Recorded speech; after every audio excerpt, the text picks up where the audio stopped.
Ladies and gentlemen, welcome back to mine and Chris's 5th podcast. We've got a lot that we want to cover today, but I think what I'm going to do specifically, because it's such a big thing in the press right now, is discuss the grooming inquiry that is being hammered by the incompetent Tory party onto the Labour Party. Now, the reason I'm going to do this is I'm going to put an insert, and I've shown my noble friend Chris here the video. There was an inquiry. It lasted a full 10 years.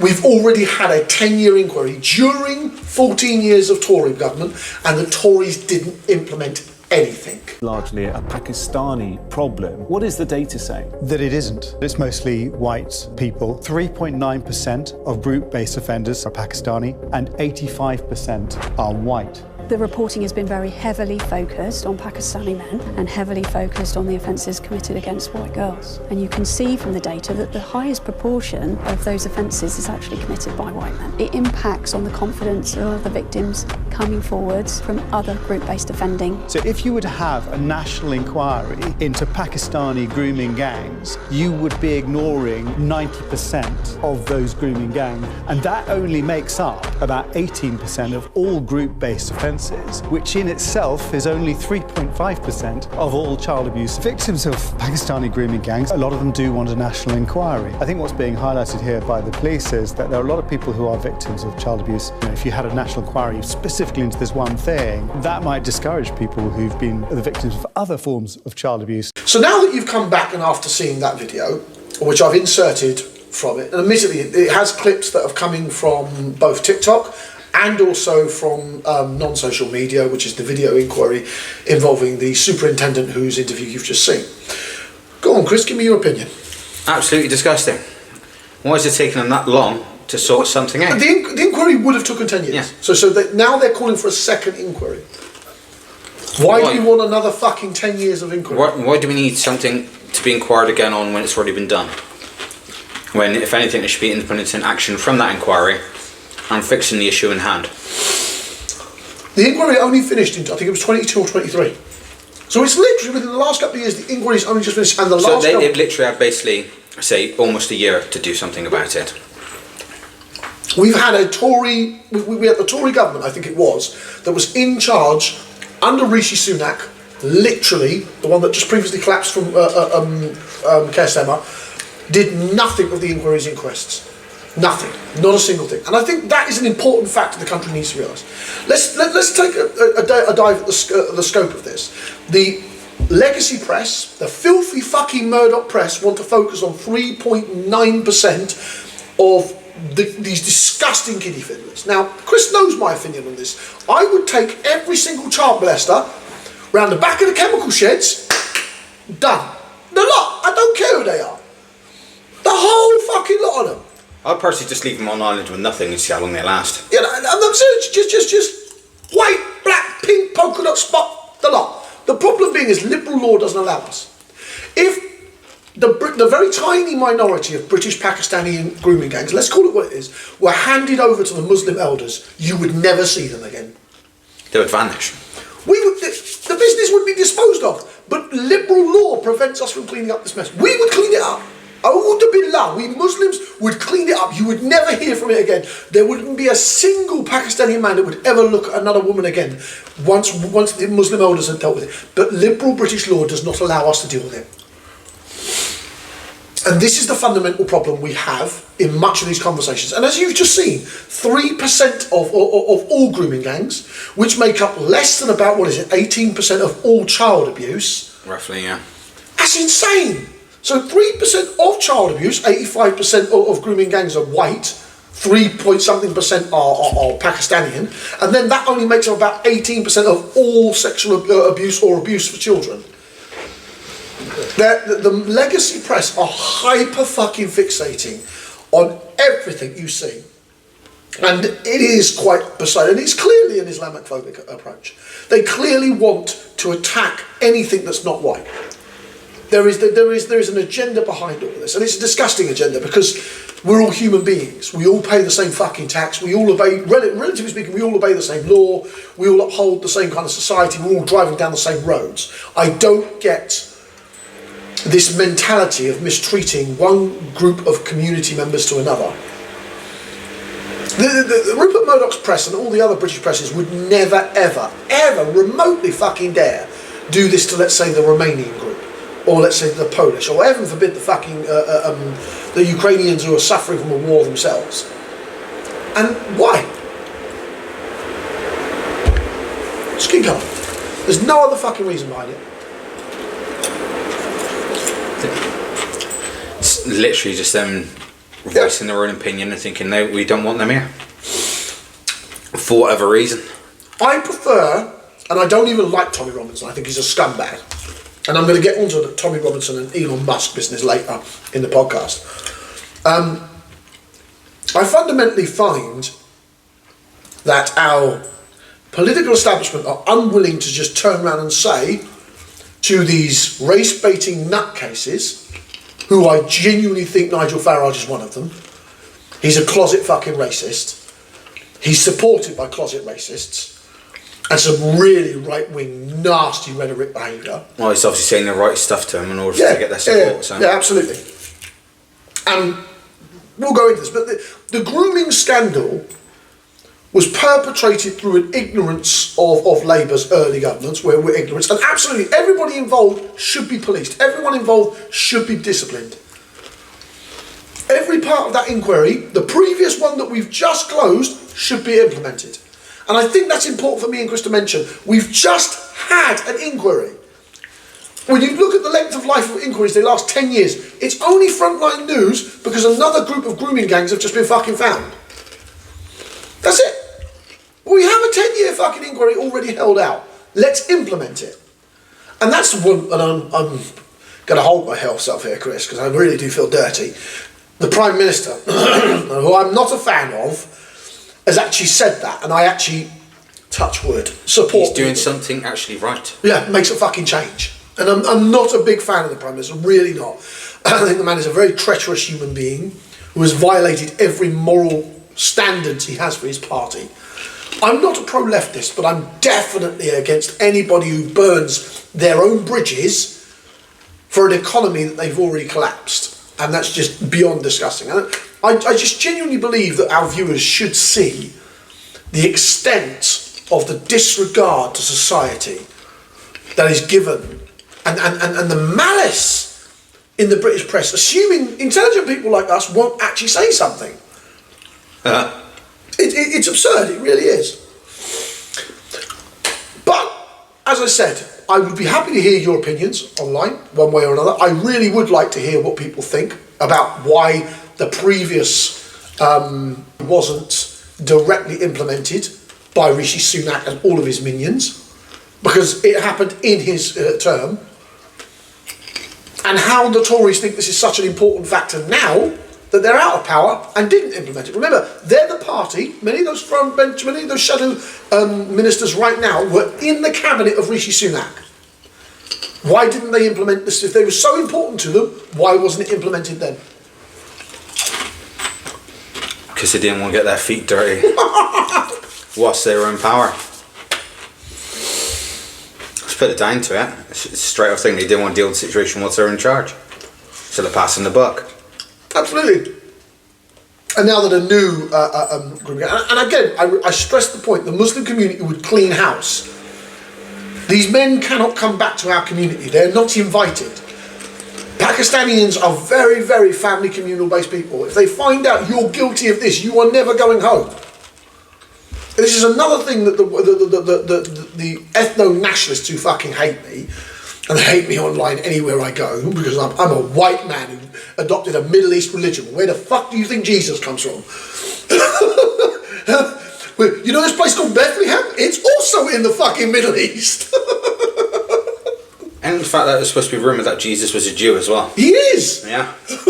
So, Christians worship a Jew. yeah. It's nothing I'm new to America right now. When my save Israel! Everyone's bought and paid for in America's Senate. The whole fucking lot of them. A whole lot. Not a single one of those motherfuckers would stand up against Israel. I mean, there are, oh, I'll take that back. There probably is one or two legacy, ancient 1960s senators who are constantly re-elected. I think there's like a handful of them that stand up against Israel's disgusting behaviour, but they have no power. None of them are anywhere near anything. They're a voice, but that's about it. Yeah. Elon Musk and his criminal enterprises.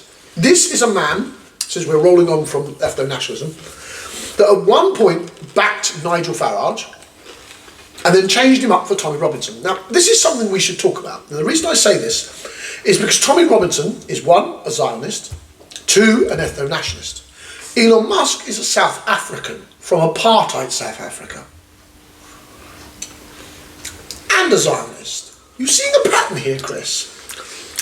I'm seeing they follow the same character. They're crackheads, both of them. Complete fucking crackheads. White supremacists. And people are too afraid to say it.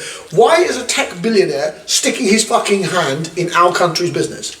Shouldn't be. And I generally think the fucker should be banned. I think him and his business enterprises should be banned from any type of thing. Like, let him run his business, because I don't like admitting this, but he is semi-competent at running a fucking business. Well, obviously he has to be competent as well to amass the wealth he has. So. Well, that and being a greedy little bastard that fucks everything in a skirt. I mean, he's more of a womanizer than you are. Yes, I was. Was. My apologies, was. Yes, I ever was. But the reality is that, I think he has like 28 kids, Elon Musk. 28 kids. How the fuck has he still got money with 28 kids? He's a billionaire. That's what I mean. On average, it takes about $500,000 to raise a child. Billionaire. Yeah, but I'll take a sizable chunk of his fucking money, surely. Billionaire. Billionaires, mate, they're on another planet. I think it's like, it might be 18, it might be 15, I don't remember, but I know it's a huge amount of number. In double digits. Yeah, double digits.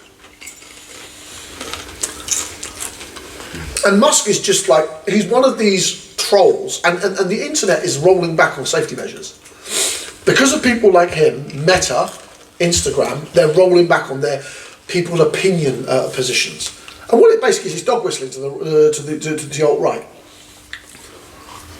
To allow racism, to allow bigotry, to allow harmful ideologies involving attacking anybody who isn't white, liberal-ish, conservative or Christian.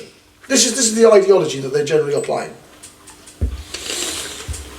And it's madness. And the problem is Meta and X are following in the same footsteps, basically pandering to Donald Trump.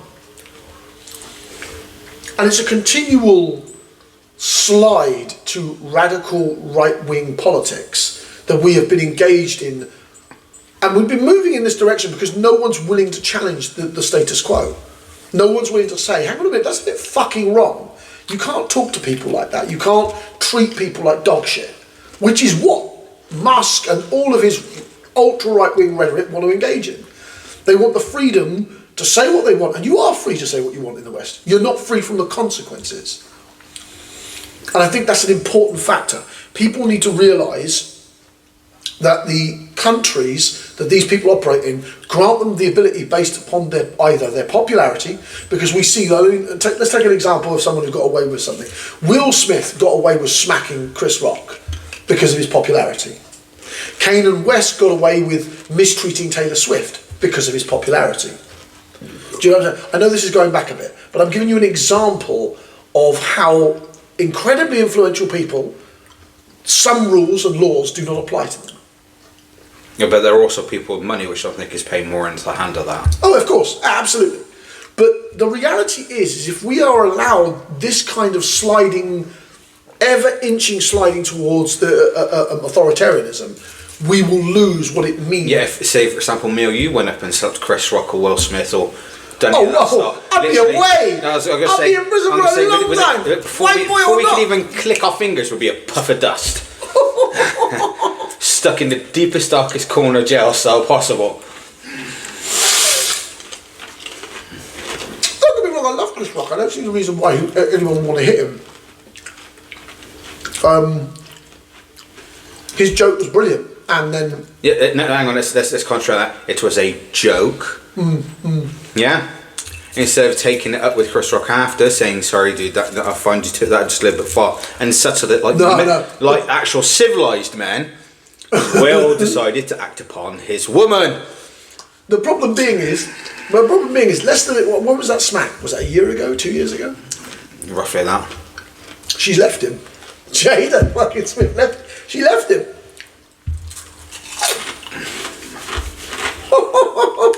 That woman just oozes toxicity. She's the definition of the wrong person, married to the wrong person.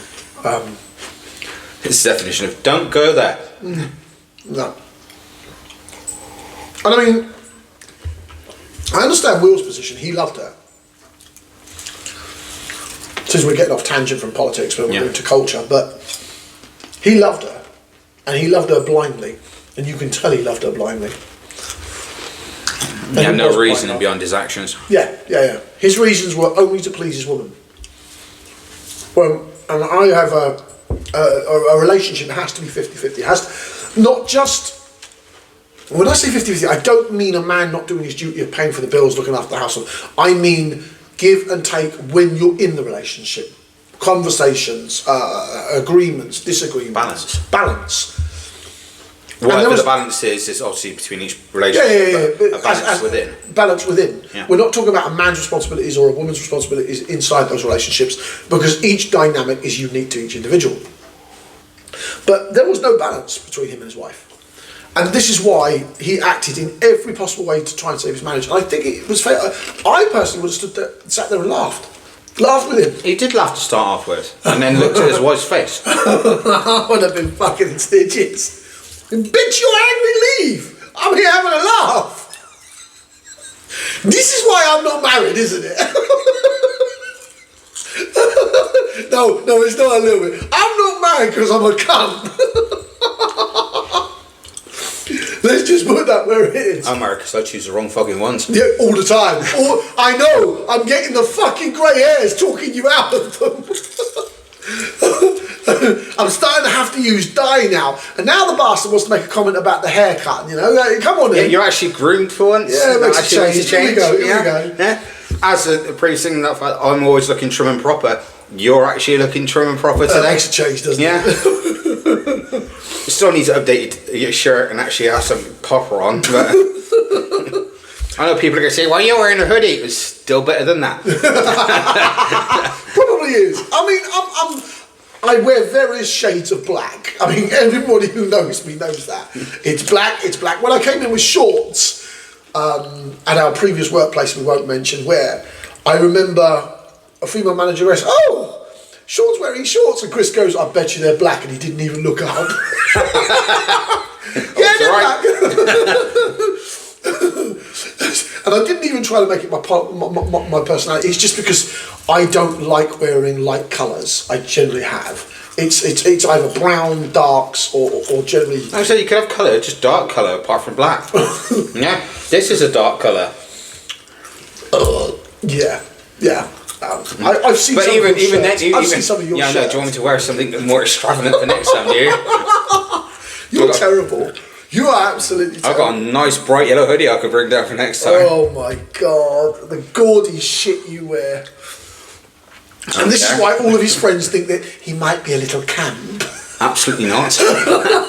But as the gay community who was amongst our group would turn and say, no, Chris isn't gay, he's just well dressed. I believe there are terms called metrosexual or something like that. Yeah. But you are. We still say that you are metrosexual. Gotta look good, gotta keep the house sparklingly clean. Nothing wrong with that. I told you now, you should have run a maid company. You'd do well. There you go. Oh. Anyway, let's get back to our topics before we come on even further tangents.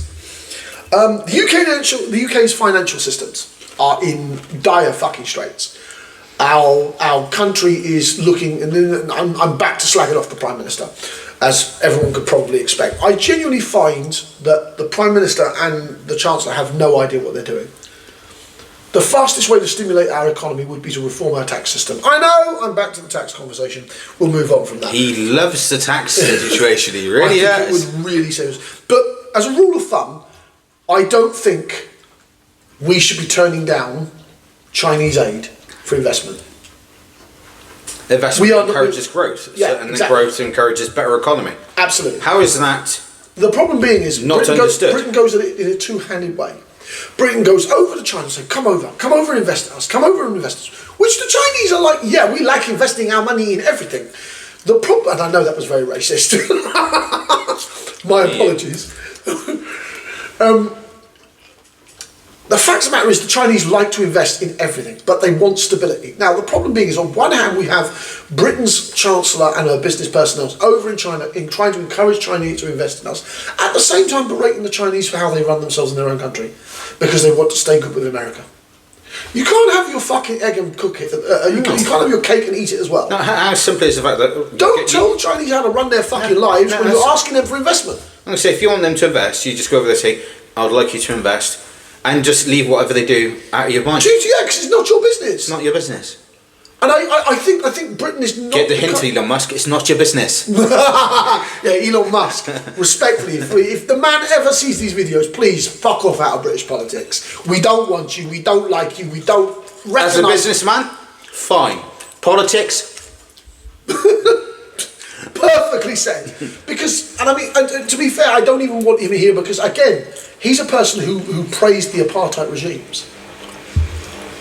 But that's where I'll turn around and go, if he's doing a solid business that will help our economy, fine.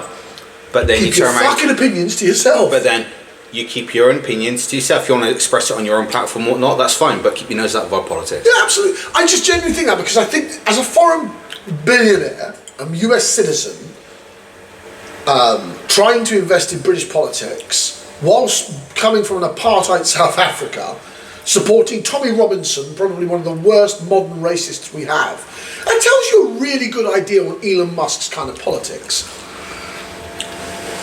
I mean, Nigel Farage is a bit for me, and for you he's like, he's a dirty bastard on the right, but we can just about stomach him. He's got some points, but he hasn't got the stomach to actually do them. Well, yeah, no, of course not. He makes... The problem with Nigel Farage is he makes a huge mess, creates this cult of personality, but does nothing to clean it up. Brexit is his illegitimate child. Brexit was created by Nigel Farage, Boris Johnson, and that clique from those Eton little snotty rag bastards, a lot of them, including Gov. And the problem being is they created that mess, fucked our country, and ran off. Genuinely, every single one of them. Now, people say, oh, we got out of Europe because of the migration. Migration hasn't stopped. The migration problems are still here. Why did we leave Europe? Is our migration improved from leaving Europe, Chris? No, I think it's probably or worse. So from my point of view, financially, why the fuck did we leave Europe? No, the thing is, case of fact, obviously Britain wanted to stand on their own without too much direct, you must do this from Europe, which I can understand. But then if you're going to exit that, you should then turn and put in plans, places, maintain negotiations and everything else, which is what they did not do. So they posed the idea and fucking done shit. Absolutely. Theresa May was a lame duck. She absolutely failed our country in every possible way, and it wasn't even her fault. And I have some empathy for Theresa May because I genuinely think she tried very hard to fix the problem. She was that bureaucrat that actually tried to fix it and couldn't. Boris Johnson started this mess, ran away from it, came back to it, ran away from it, and it's just, the man's an absolute waste of British politics. He has damaged this country irrevocably, and we haven't. The main reason why many of the north and the centre of the country voted for the Brexit was to stop the migration. It has not worked. You thought that would have been like literally one of the key aspects within negotiating. Absolutely, but it wasn't.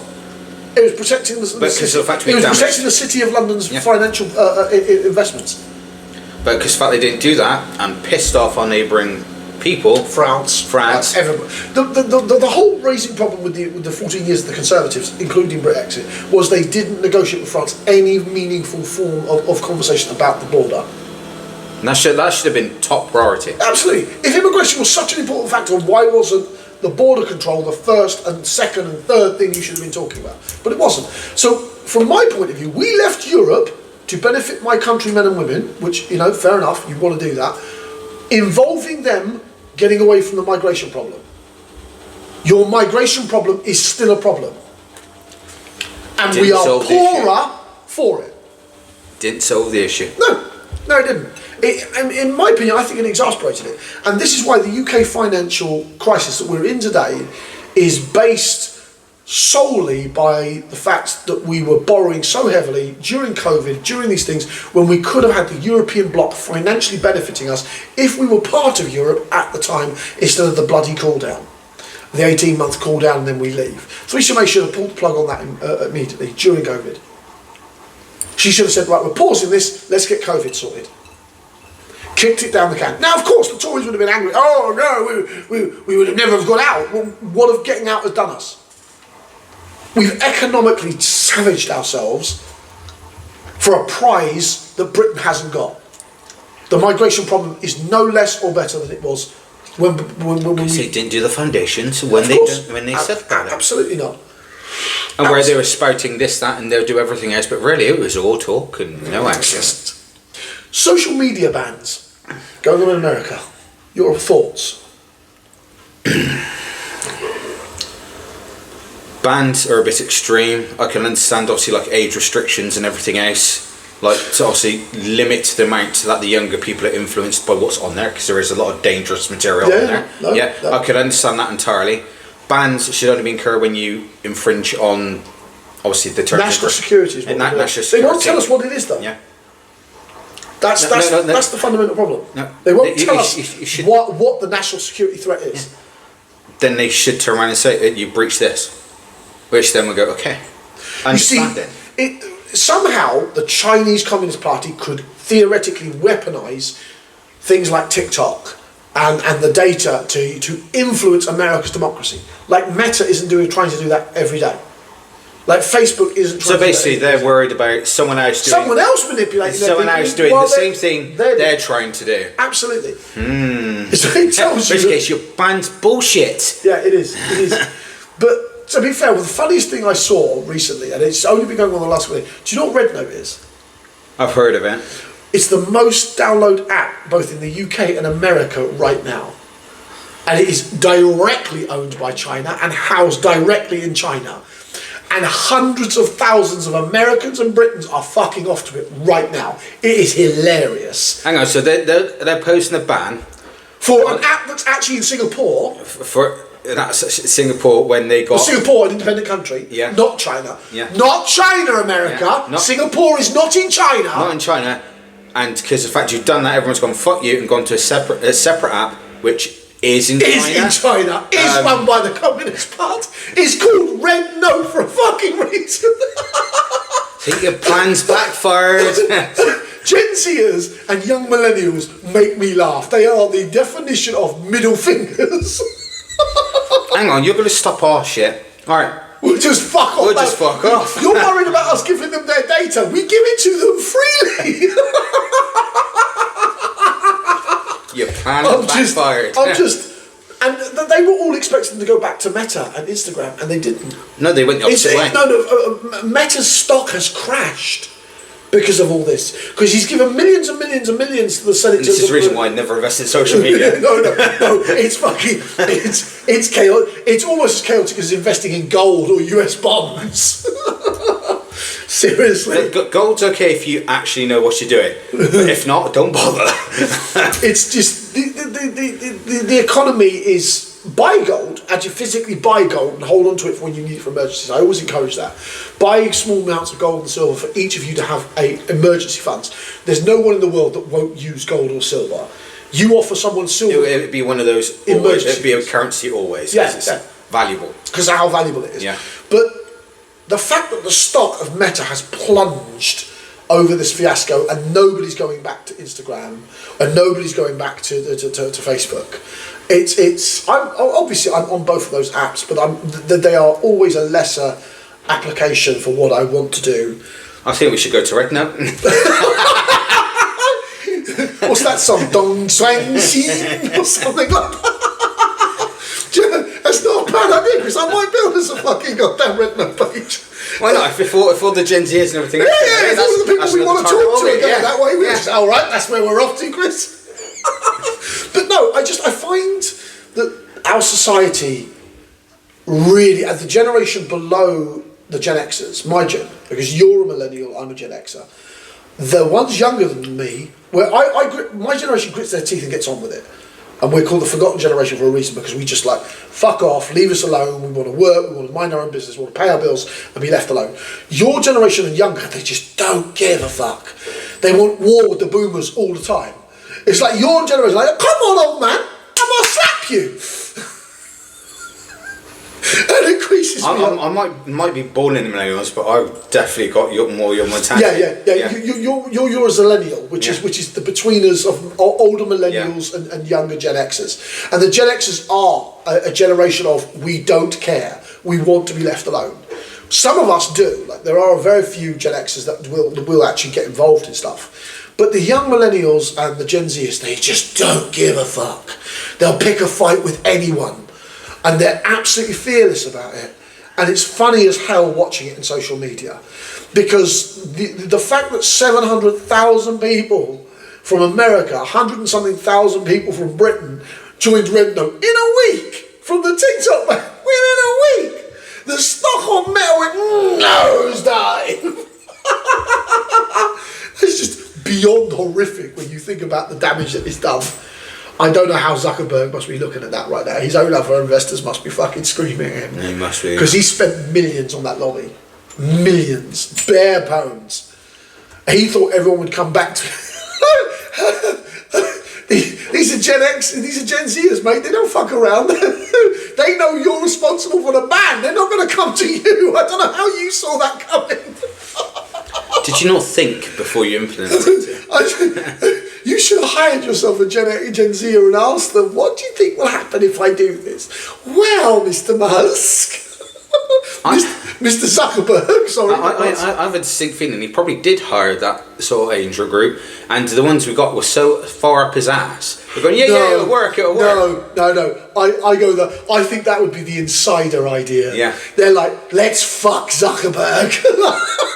Get hired for the job. Yeah, it'll work. What's in the background? Dano Red Note. Yeah, maybe he did hire the Gen Zers, and they decided to set him up like that because they are conniving. They're the ones who invented quiet quitting. You know, the ones that work just a bare minimum and won't work over the necessity of their hours in America. Because in America, you don't work your basic 45-hour week. You do extra for the company to build up so you can promote yourself. There is a massive work ethic, or the older generation did. The Gen Zers and the young millennials, they don't. They absolutely don't. They just turn around and go, right, that's it, I've done my house, I'm going home. And that's what they call quiet quitting. And it's so funny to watch because it angers all the business owners because they're used to generations of people putting in 50, 55 hours, even though your contract is only 45. You'll only be paid for 45. But if you want that next promotion... Then why aren't they adjusting to that? What, why are the kids not doing it? No, why the business owners not just... If they're noticing the fact that people are doing, as I call, so you say, quiet quitting, so they'll only do those hours, why are they not adjusting to the local marketplace and then hiring the extra people that will do those hours? Because it's all about saving money in America. Everything is about saving money. You don't invest in your team in America as a business model. If you don't invest in your team, how is your business going to grow? You don't invest in your team in America. You don't. It's cut to the bottom line. Minimal amount of payments. Encourage people to work, and then when pay comes up for review, blow people off. I mean, that's just standard American corporatism, and it's scary when you see it. It really is fucking scary. It actually terrifies me at how much these people assume that this is a normal way of behaving in society. And they're not a superpower because of that kind of corporate behaviour. They're a superpower because they won the Second World War. ultimately, I mean, the Russians helped, obviously, and then their power collapsed in the 80s because they were in an ideology that wasn't financially beneficial to everyone in it, and it was very suppressive. You know, the Soviet Union. The British Empire crumbled, the French still slowly rebuilt, Germany slowly rebuilt, Europe was rebuilding as a party. But realistically, the Americans and Russians won the Second World War. And that's why they had the Soviet Union and the American Western power bloc. And we are living, me and you, we will see the end of Western power. I'm absolutely convinced that we will see the end of the US carrier groups. We will see the withdrawal of the US withdrawing from Europe. We will live that long. I don't think it'll be anytime soon. But you and I will be alive when it happens. Now, wouldn't that be the biggest ironic thing, the fact that the Western power leaves and then Europe and the UK flourish? I don't think so. I think that now the reason because that level of entrepreneurial idea, that idea of independentism, just doesn't exist in the European unions At the moment. At the moment, I think there will be chaos. There will be chaos. I was going to say, if what you say does come to pass, I reckon towards the end, I reckon they'll. Yeah. I reckon one of the wrong reasons the West will remove themselves from here. Well, West being America's West. Yeah, America's West. Yeah, will be because of the fact there's strong opposition to counteract that, and they'll lose against it. I genuinely think that America is going to continually focusing on China for the next 2 or 3 decades, to the point where they're hollowing out their country. You have to realise that America's infrastructure is dead. None of the American states are updating their train lines, their power lines, their internet providing facilities. They leave it to the entire private sector. The private sector will always do the minimum amount of work when it comes to infrastructure. You only have to look at Britain's ageing nuclear reactors. That's something I wanted to fucking talk about. When we were kids, nuclear reactors represented one fourth, a full quarter of Britain's electrical power. It now represents something like 1/10, 13 kilowatts. We are shutting down more and more nuclear reactors and refusing to build more of them. And yet it's one of the cleanest forms of energy Britain has. Yeah, but that also falls into the other thing, the carbon-14 diamond battery, because that's a byproduct of nuclear waste. You see, what was that about? Because I mean, I remember you showing me the things, but I didn't read the full content. It's basically using one of the radioactive isotopes or particles from radioactive waste, encasing it within a diamond shell, and the energy it produces electricity from obviously the radioactiveness and the molecules and everything else. So it's another form of energy apart from what we currently got. How viable is it? It's in testing stages at the moment, but it is something that could potentially be. That's something that's innovative. Where is that being done? In Europe or in Britain? Probably in Europe, no. Yeah, it probably is Europe. It's a very short article I read on it. I haven't had a chance to read more on it. Because I think that's definitely an interesting point if we're using those kind of. It's the sort of thing that could then turn around the power medical machinery and everything else. Absolutely. Yeah. No, so hence the reason that's innovative, and that's literally an energy solution, because they've already based on this projection so far. One of those things can last 1,000 years. That's to power something 1,000 years. Yeah, that is groundbreaking. No, definitely. Yeah. If it can do that, if it can power a medical facility or unit for 1,000 years, you put those across all of our hospitals, you've saved an entire chunk of electrical energy. Yeah. For us to use on industrial. Think of the fact of the progress you can make from that single thing, because then that would encourage the nuclear reactors to be built, and therefore a cleaner form of energy. Britain has never had a nuclear problem. Yeah. Britain and France have never had a nuclear problem because of how anal we are in nuclear defence. In our nuclear. No, I mean build nuclear factories to do it. But you do that from the reactors. What you do, you build new reactors. Yeah. If we built 3 or 4 new reactors, all of Britain's energy bills would drop. Yeah, it would cost billions. I'm not denying it. It's expensive. It's something our country should. Obviously getting rid of the waste. But if the waste could be repurposed into a battery, that can then turn around, which is what can be done. Yeah, that there again will then. That waste turns into a resource. The waste turns into a resource, and therefore, boom. Yeah. Next stage. That could then potentially go into cars and everything else. Britain, France, Germany, almost all of the Western European bloc have never had a nuclear meltdown because of how anal we are with our nuclear. So we're really strict on that. Strict on its safety and equipment. The problem being is, why are we not reinvesting in these nuclear resources? I think it's purely just because the fact that it's expensive of getting Oh rid yeah, of waste. it's billions. It's billions and billions to both. But then if you, as I said, if this actually turns out to be something that could help and is made from the waste of a nuclear reactor, how is that not a win-win? It is. It's completely a win-win. It's completely. But then how is the government going to react? Yeah, I can't afford it. Since powered by the energy companies, now there's a potential The problem being is, most of the energy companies here in the UK are owned by France. They're actually owned by the French government. Actually owned by French, aren't they? Yeah. And the reason being is because we sold our assets to the national French grid, which the French people own, Yeah. and have refused to allow it to be sold off. Much of our energy infrastructure. So basically, France saw an opportunity to control something in the video because they know they'll make it a profit later. Oh no! If we nationalised it, the French people would be completely.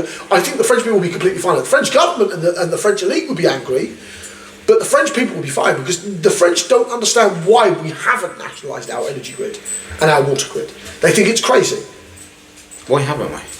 Because, I mean, and that's nothing. The water wastes, the fucking wastes that is going on. You know, the water companies that are pumping waste into our riverways. Why? These fucking people should be on prison charges. I thought it was a case of fact you have to control the waste that's going out. They have licenses. They have licenses that are older than me and you that they are using to allow them to pump waste into pristine waterways. Government, why the fuck ain't you doing something about it? It's useless. Fucking useless. The British That waste, is something that's going to affect everybody. Yeah. Going down the road. The British waste system, the British waterway, and that's why they're putting up the water bills. Oh, we must put up your bills. Must put up your bills so we can pay for our new infrastructure. Bollocks. They've got multi-million pound fucking goddamn bosses. Billion-pound companies. They want their bonuses. Raking in their fucking... We should sack everybody in the fucking water industry and the electric industry, nationalise the whole fucking lot, and then rebuild it for us. Because almost all the major infrastructure that has been done in the UK when it comes to electric, water or rail was done by mine and your taxpayer money. So I say, let's recollect our assets, fuck the businessmen, and rebuild our country from the ground upwards, as we're going to have to do anyway. Actually, it won't take much either because most of the infrastructure is already there because we've already fucking done it. It's crumbling. There is a lot of work to be done. Yeah, but then it won't. If all of us turned around and chipped in and gone and done it, the ones that are able to. If the company's profits were turned for the infrastructure and not for their not for their shareholders and for the bonuses on their bosses, because those electric and power companies, electric, water and power companies could be paid by six-figure people. Is there not a law? You can have an executive running those for 120, 130 grand. Yeah. They wouldn't want to. You won't know any. The current crop of executives wouldn't do it. But you could find a smart young middle manager who would take that job for 120 grand on service. This is a job for a life. He'll turn around and go, I'll have that for life and I'll have the pride and whatnot of knowing that. No, I've just helped rebuild my country. I've just helped rebuild my country. I don't understand why. Oh, we have to have these great ideas. No, we don't. I know for a fact quite a few people probably come out of retirement to do that for another 10 years. Absolutely. You could get 50-year-olds, 60-year-olds who would say, yes, I'll do that. I'll run the company for 120, 130 grand of a nationalised power grid or a nationalised water grid and govern how it's run. We've got many fucking retired executives who could do that. You would lower all the water bills across the UK, you would lower all the electric bills. That would allow the country to pump more money into the economy. This is why I don't understand the rationality about why we don't nationalise the water, power and trains lines. The fucking lot of it. We built it. Our country fucking built it in the 70s. There is no justifiable reason, in my opinion, for us to be selling them. It's because whoever was at power at the time didn't want to foot the bill, so sold it off. No, it wasn't that. They wanted the benefits from their mates who were giving money to their party at the time. It's always been around party politics, and doing what's good for the country has never been popular in British Parliament. Its short-term mentality has ruled British politics for absolute fucking decades. Put my finger up for a pause. What's that time say on that clock? No. 43. 43. There were a couple of other items that you were interested in, Chris. Well, what are we looking at? Potential ban of free speech in pubs and establishments, which I think is absolutely fucking ridiculous. How the fuck are you meant to maintain that? Yeah, I think that's because it's offending the Gen Zers' sensibilities about toxic topics inside. From what I understand of that, basically, if me and you would have this conversation in a pub, if we were sat down in a pub doing what we do, and a Gen Zer came along, I don't think they would have a problem. The Gen Zers would have a problem with some of the stuff we discuss. But let's be hypothetical. We were talking about how, as we have done, about the birth rate here in the UK and how we need to encourage young British women to, of all stripes, races and creeds, I stress that, to have more children, to help rebalance the population of this island before, as I said in our previous podcast, pretty much the white population of Britain will be dead, extinct by 2125. And that's because we are just not having enough kids. It has fuck all to do with migration, and I stand by that position. I always will, and the reason being is because the data does not agree with what the nationalists are saying. But if you're interested in that, look at the previous podcast. The reality is that if we were to have these conversations and Gen Z has felt offended, the idea is to protect the feelings of these workers. I've only got one thing to say on that. That is stupid. It is a public error, because if you're it's a public error, which means you're going to hear stuff that you're not comfortable with. But that is what you take in hand with risk when you go out in public. If you can't deal with it, grow the fuck up. Or keep your mouth stum and go speak to it with your therapist, your doctor, your friend or whatever, and vent that way. Don't turn around and start verbalising your own opinion, because it's an opinion, which is the reason why we have discussions. It's called opinions. Does not mean we have to agree on everything.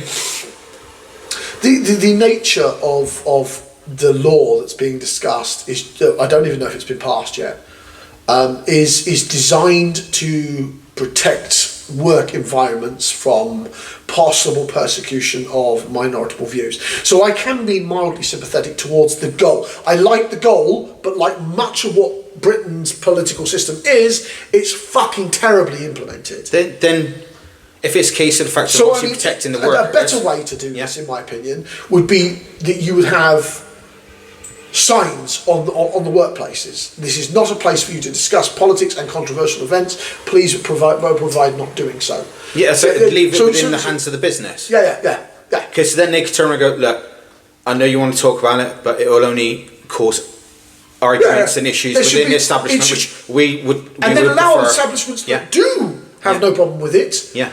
Like, I don't even like Weatherspoons, but the Weatherspoons owner would be an example that I would use, because he's very much a white supremacist. That man is one of the most racist business owners in the UK. I'm telling you, shit you not. But yeah, Weatherspoons would be an example of someone where you could go and we could have controversial conversations. And I think that should be left in the business world, and this law should absolutely be scrapped. You should not over-regulate British society. No, they literally hand it within the thing. Look, here's a sign. You control it. Keep it to a minimum. Because then, if you're well informed before you walk in the establishment, you then got nothing to complain about. Yeah, I mean, I think this should be left as a business kind of point of view. I don't think that the law is beneficial to society as a whole. It stifles conversation, and conversation is necessary. I'm going to say then it's going to stifle economy. Because in fact, if you go around and go, well, I can't go to the pub and have a general conversation because I may offend dipshit in the corner. Yeah, I won't go to the pub. I ain't going to the pub. To be fair, the pubs need to die anyway. The pub culture is... Clubbing's gone. Clubbing is just dead. Absolutely Pubs dead. have turned more into a restaurant than anything else now. So and I think that's what most of them switched to do. Most pubs are switching or have switched to full-scale eateries. Yeah. And drinks are served on the side. They're no longer just establishments like... And with like a little entertainment section... Yeah. For people to join in if they so wish. Yeah. I generally think that we are getting too much into a nanny state. On one hand, I fundamentally hold that our entire system needs more control over how the corporate world directly tries to influence us, and less control over the British people's ability to discuss it.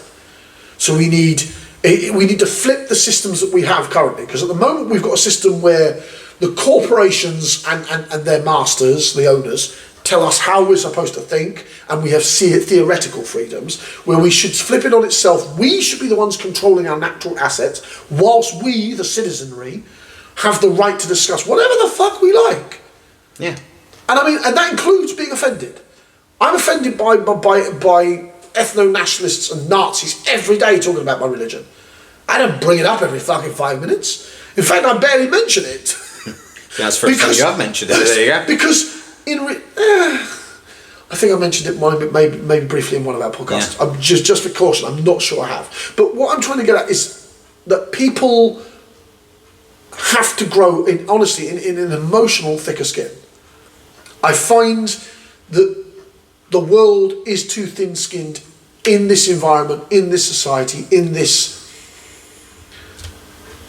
political discourse of British and her morality and a lack of her intent to solve her problems. And I believe if we don't start talking frankly with each other across almost all of our major problems, we're going to have a serious problem. And I think that the reality that we hold and our refusal to deal with these problems head on, Britain's actually taking on board what is going on, talking about it, discussing it, aggravating about it, disagreeing with each other is just as important. I mean, me and Chris don't agree on everything. Quite frankly, it's the opposite. I mean, if you'd seen his dating life, you'd absolutely agree with me. It's a disaster. The man should never be allowed to. This is one of those things where I believe my Muslim brothers and sisters have it right. I need to find you a wife. I need to arrange your marriage because you have no fucking idea how to look for women. You don't. No, I'm going to say it. I'm going to say it quite. This is one of them Muslim things that would benefit you. That's an arranged marriage. That's one of those things I would not grant you permission to do. You don't have a clue how to run your own personal life. Because I've had successful relationships to start off with, and they just went wrong to the fact that I have a Henry VIII moment for you. Beheaded, died, survived. This is you. You're Henry the fucking VIII. That's how your relationships are, like crash and crash and crash. Seriously, you need an arranged marriage. You need a nice, thick, probably white-skinned Pakistani girl. And I think she cooks, she cleans, she smacks you when you're being stupid. You would do well. You'd be a bit shocked to start with, and then you'd be like, yeah, this is nice. Kids there, food. Yeah, I can do this. You're terrible. You really are, because I don't think you have a clue. You've been around this block so many fucking times, crashed from one relationship to another. Yeah, but there crashes due to different reasons, never the same reason. True. I'll give you that. Your crashes are all, but you always seem to crash the car. And it's usually because I'm too strong-headed. Or should I say, I have a vision of it going one way. They do not. Yeah, because I can assume a lot of your relationships too. They want fun, and you want something serious. I think that's it. Yeah. I think we can balance that to the other thing. You come into a relationship for stability and longevity. They're coming in for a bit of fun and spend your money. Yeah. I believe the words they call for that is gold digger. Ouch. To be fair, one of them no. No, one of them no. The others absolutely. Yeah. One of them no. One of them no. I don't know quite how I crashed that one. Me too. I'm still a bit surprised how you crashed that one. We know we're talking about the same one, but in general, I don't think it crashed. I think we just went. Yeah, I think it drifted apart. Yeah. I think that's appropriate. And that wasn't a crash. That just went separate ways. Yeah, separate ways. And to be fair, if she ever sees these podcasts, we always think fondly of her. Do you? Or I always wonder what she's up to. Yeah. Except pudding, she can fuck herself. Which one are you referring to as pudding? Yeah, but the latest pudding. Yeah. Yeah, that one. No, yeah, good burn. Yeah, fuck her. just fuck her. Yeah, absolutely. I got no. Fuck her. She can burn. That was a disaster. That was a next level disaster. Yeah. Mistakes. With that notion, And have you got anything else, Chris? Because I think I'm out today. Actually, yes. Cool. 𝐿𝐮𝐻 using public funds to warm her second house whilst pushing to remove the winter payment for the elderly. Motherfucking woman needs to be taken out and shot behind the chemical No, don't do that. I wouldn't be that. I'm going to have to cut that one. No, not that one. Not that route. That's too extreme even for me. There's only one course of action. Fired, get the fuck out. Yeah. Straight off, there is no other portion of action. Yeah. Using public funds to finance, to heat a second home. Whilst removing the winter fuel payment for the elderly to be removed. Absolutely disgusting. Oh my days! I want to kick that woman straight. It's opposite end of the scale. Immediately axed. There's no. But the problem is she in the Labour or Tory party? I did not quite get that far. I read the headline and lost my shit. She sounds like it's a Labour MP, because if she is, that's why she's probably still in power. Just beyond disgusting. Disgusting behaviour from ministers is nothing new in the UK, but accountability is something that we, the British people, need to start getting used to. She needs to be held accountable, because that is affecting loads of elderly people. Yeah. And so especially since the fact of, unfortunately, most passings of the elderly is during the winter time due to lack of heating. Yeah. I think it's a cynical side of me, a rather dark side of me, would like to say, well, that would free up the houses for my generation to move in, so your generation can get the other property. That's evil, but there we go. That is the dark side of it, yeah. But nobody should go. Come on, Grandma, you boomer, bump it off. We've had enough of you now. No one should pass into the next life existence. Yeah. Through that method. And most people who are using those kind of those fuel allowances, they're not going to be homeowners. Let's be fair about this. Most of them are going to be. My dad was using it, and he was a homeowner. Oh, my apologies.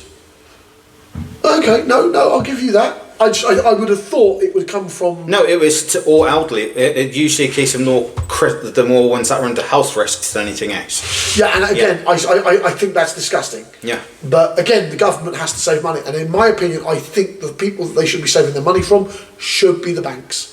We should be levying financial means in an appropriate manner on financial institutions. Because then they can afford the winter fuel payment for the elderly. Because this is the elderly we're talking about. It's not a case of it's young adults or whatnot which can't get off their ass. To be fair, we should shield the young adults who are working and making a considerable effort to society, without a shadow of a doubt. But I mean, 300,000. That's it. That's all that's on the benefits. 300,000. I mean, I don't even think that's worth mentioning. I don't think that's the winter fuel payment went past the ones that were on benefits. It's the ones that had chronic conditions and needed the aid in order to stay warm and everything else. This is the important thing. The winter fuel payment wasn't just used for ones that were on benefits. It was used for ones to help that had medical issues and were struggling to maintain everything. And she was doing this. Take that into account. She removed that from those type of people. That's disgusting. Heating her own second house. Heating her own second, not a normal house, her second house. Oh my days! That woman should have been fired. And if she hasn't been fired, she needs to be fired immediately. Unreal, unfucking real. And I think with that motion, I think that will leave me and Chris for our 5th podcast. It has been a pleasure as always. Please, if you want to, leave messages, ask questions. We are always open for questions. Or leave something you would like us to discuss. Any topic you want us to discuss. I think this has been a rather fruitful endeavour today. And I'm now going to run off and edit and cut and trim, because I'm back at work at the weekend. I'm back at work at the weekend as well. Yeah, that's why we're called the blue collar workers, because we actually have a job. We don't stop. Assalamu alaikum wa rahmatullahi wa barakatuh. And from Chris, lovely to see you. Please stay tuned for the next podcast when it comes along.